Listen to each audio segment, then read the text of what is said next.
comment on rénove et on restaure un soulier qu'on a acheté d'occasion? Déjà, je pense qu'il faut que tu fasses attention à choisir un soulier où la tige, donc tout ce qui est Ouais. au-dessus de la semelle, il n'y a pas de trou, il n'y a pas de fissure, il n'y a pas de début de fissure. Oui. Ou quand ça commence à craqueler aussi? Tu ne peux pas le rattraper. Ouais. Une fois que le cuir est endommagé comme ça, tu ne peux pas. Un cuir un peu taché, un peu sec, ça, tu peux le corriger. Il y a des points d'entretien. Tu nettoies, tu Entretien nourris. complet. Ouais, y a pas, c'est pas compliqué d'entretenir une chaussure.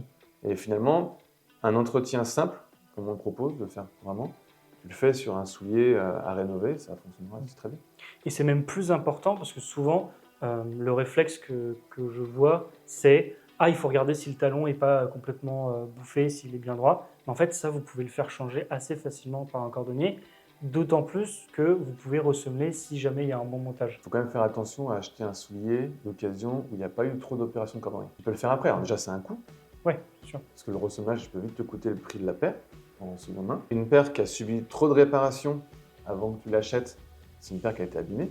Même si c'est un très bon cordonnier, quand tu fais un ressemage, tu tombes rarement Repiqué pile dans les poil mêmes dans les trous, mêmes ouais. trous, le rempli est plein de la même manière. Moi, je conseillerais d'éviter les souliers où on arrive à détecter trop d'opérations de cordonnerie. Et de l'extérieur, comment tu peux le voir ça sur un ressemage? Compliqué à dire. Parce que changer un bloc C'est talon, compliqué. pas compliqué. Si, alors sur un Goodyear, tu sais, quand on fait un ressemage, on est obligé de passer le soulier après au banc pour finir la lisse. Ah oui. Ouais. Et donc, tu réduis la largeur de la trépointe. Mhm. Donc, si tu vois que ta couture, elle est extrêmement proche du bord de la semelle, c'est qu'elle est déjà passée plusieurs fois. Surtout qu'en plus, si tu n'as plus de trépointe, tu ne peux plus le ressemer. Ouais. Tu sais, on a eu déjà Oui, oui, ce on a cas-là vu ça. avec des Weston Weston, 180, où sur le devant, donc achat seconde main d'ailleurs, vieille 180 Weston, Je crois qu'elle l'avait récupéré, mais surtout c'est parce qu'il n'y avait pas de, elle avait pas mis de patins et de fer, donc en fait elle avait complètement bouffé l'avant bah, de tu la n'avais plus chaussure. de trépointe. Donc, Ouais. c'est-à-dire que tu peux corriger, mais il faut refaire la trépointe.